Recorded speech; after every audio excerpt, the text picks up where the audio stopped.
And don't waste your time trying to force things in through these candlesticks. And don't focus so much on how much time you got left. As long as you're working every day, working towards progressing, moving forward, you'll get there. You'll get there sooner than you thought. Once you get there, in the time you're spending right now, that might feel daunting and too laborious, won't be so much like that when you look back on it. Everything seems so much further in front of you when you're trying to get there. The first time, it's always a long journey. In the beginning, when you don't have experience, you don't want to be going out there pressing the button like my son did and fail and then feel grief about it. Learning how to trade with a real account, whether it be a large amount of money or a small amount of money, is the absolute asinine fucking way to do this, because you're literally encouraging fear. You're encouraging uncertainty that paralyzes you, because you're making it a scoreboard of, I lost money. No matter how much money it is, when you have that, it's real hard to get motivated. So when I teach it with a demo, and I teach how to go through back testing and collecting experiences where the market has done the very things I've taught.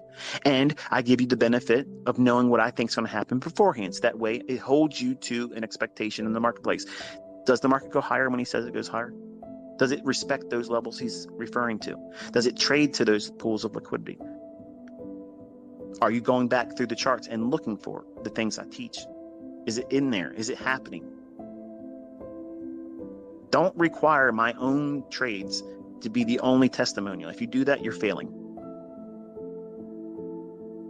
Cameron's not even journaling. He can't do that right now. What did you just say? You heard what the fuck I said. He needs to have his pride restored.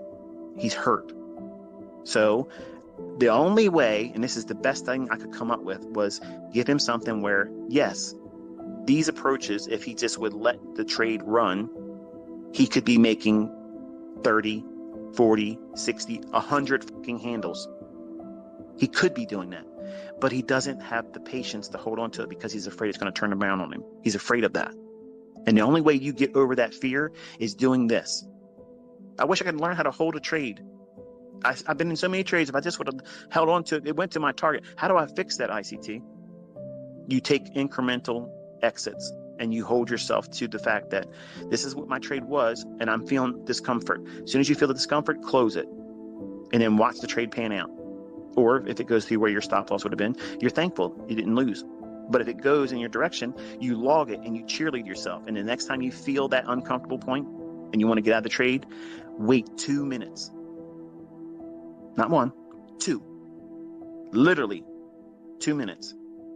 And then if you still feel uncomfortable, close the trade again. Then log it. If it goes to where your stop was, you did the right thing. If it goes a little bit further, guess what? Just like repetitions with weight training, you're adding a plate. You're adding one more repetition, and you're holding to failure. You're fighting the negatives. That's where growth happens. You can't just tap out as soon as you feel it all the time. You have to press into that uncertainty, and you do that over time. And I'm sorry, but a 40-day trainer, a 120-day trainer, a 1-month boot camp, a 1-week crash course ain't gonna teach you that, folks. It's not gonna fucking do it. I'm telling you, it ain't gonna do it. I got $1 million bucks that says it ain't gonna find somebody gonna do that, make $1 million. Ain't gonna happen. It ain't gonna happen. But I'm making millionaires. Holla. What did they pay for it? Their time, sweat, stress. They had to go through the mill with ICT. And it's hard here.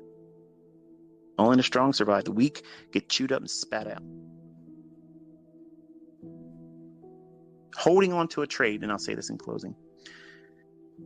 The way you hold on to a trade is you have to be content with, all right, I locked in something. This is a good fucking day. I got $1,500 locked in on this trade. I'm aiming for $20,000. I got a fucking full pool on 10 lot. I know it's likely to go 100 handles. I know it's likely to go down there.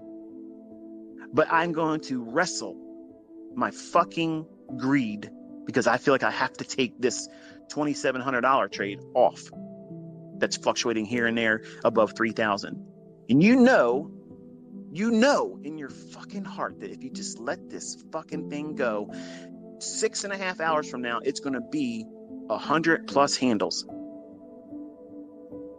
But you're wrestling with, but what if it isn't? And I don't take the $2,700 off, or it stops me out at $1,500 and I could have took the $2,700. That's ass backwards thinking, folks. That's fucking ass backwards. You're all talking about how you want to have these high multiple R trades, but you don't want to do the work to hold on to get them. All these clowns out there that sell these courses and talk that high multiple bullshit, you do not see them taking, they would be billionaires. Why are they still selling fucking courses? Where's their fucking yachts? They're not doing it, folks. They're not doing it. Period. Common fucking sense. Use it. I teach from a practical stance. I come to you with no fucking glitz. And I tell you exactly the way it's supposed to be. I tell you it's going to be hard. I tell you it's going to take you longer than you want it to be. I tell you that people are going to make fun of you because, you know, it's going to fly in the face of everybody else's logic. But the testimonials just keep coming in. That's undeniable. And you're in the waiting. You're on deck. You're next. You're the fucking next success story, but you're holding it up. You got to get out of your own way. You have to get out of your own way. I'm doing everything I possibly can, folks, except for take your fucking trades. Okay, I'm doing everything I possibly can. But you have to listen to these discussions. You have to listen to this because these are the things that's going to put all those things together for you as a trader. Whether it's my shit that you're going to use as a technical aspect or somebody else's dumb shit. Bottom line is, if it can be used as a catalyst to make a decision, that's all we're doing. We're using some kind of stimuli to make a decision, to act, to move, to do something, push the fucking button, do something, and then manage risk throughout the process. The only thing that separates me from everybody else is everybody else is holding on to a religion about an idea, in an indicator-based idea, or something that's bullshit. It has no basis on why price is going to go up and down. I give you the best of the best. Practical, real-world experience, 30 years experience of telling you what the fuck these markets are going to do, authorship, all throughout. You have the highest form of technical science and the most practical sense of using what it is that we should be doing as a risk manager. I'm not telling you to go out there and trade with 15 contracts. I'm telling you to use one contract. Look what my son was able to do with one fucking week. 1 week. And he's not even hitting fucking doubles. He's just batting singles, getting up there, getting his 10 handles, boom. Sometimes he's been spooked out of the trade and he has to go back in and get that last $50. That's what he's working on now. But he's getting his 200 fucking bucks. Don't waste your time trying to force too much in the beginning, looking for things that are unnecessary in the charts. Focus on the things I tell you to look for, and don't put a destination or an expiration on your success. Because what you're going to discover is throughout the process, and that's my son right now, he's in the earliest stages of real progress, and he's seeing the fruits of it. Many of you are recording in your tweets and responses to me that you're encouraged by that. How do you think he feels? How do you think he feels laying his head down, thinking, I did more today than I did in pay working these 10 hours, because he's doing 10-hour days. 10-hour days driving to Pennsylvania with the crew he's with, and they pay him money until he gets to his car. And then once he gets to his car, his pay stops for the day. But he's spending a lot of time out there doing that stuff, getting all cut up, putting his hands through these condensers he's helping install, all that stuff. He's doing a working class hero job. He doesn't have a spoon-fed fucking lifestyle where daddy's giving it to him because I have it. I wanted to be like that, but I seen that it doesn't work with my oldest boy. So I'm practical. I learned from the mistake. I learned how to do a better job at this. I'm not a perfect father, But when it comes to money, giving it to them, buying the stuff for them, apart from a car, I think everybody should have a car. But I don't just lavish them with money. Because I have it doesn't obligate them to receive it from me. They have to acquire it themselves. And once they have that skill set, they'll have greater self-esteem for themselves, and their family they will create will be able to look up to them as a patriarch and say, I want to be like my dad. And I'm glad he didn't give it to me. He sent me a text yesterday. He said, Dad, I want to thank you for not being easy on me. And it was upsetting to me, but it was a good upsetting. It was very touching. I shared it with my wife. I said, you know, I've been hard on him the last couple months because he didn't listen to me. And I told him, I said, you're going to do this or you're going to walk this whole show on your own. That means, you got everything you're going to get from me. Like, you have to learn how to make your way in this world. You can't just accept the fact that, shit's going to be hard and a coffee shop job ain't it. And you're not going to college. So what is you going to do? I want to be an entrepreneur. I want to own my own business. Okay. In the meantime, what are you going to do? I tried. It's hard, Dad. I know.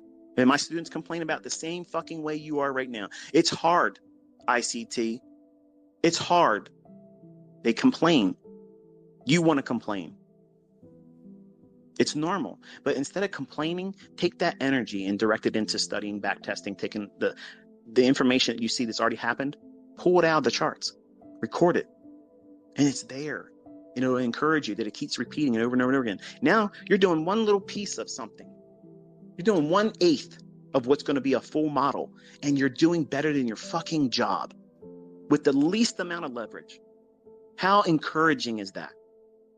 You're not even given the full move. You're just getting in there, getting 10 points of it, and then that's it.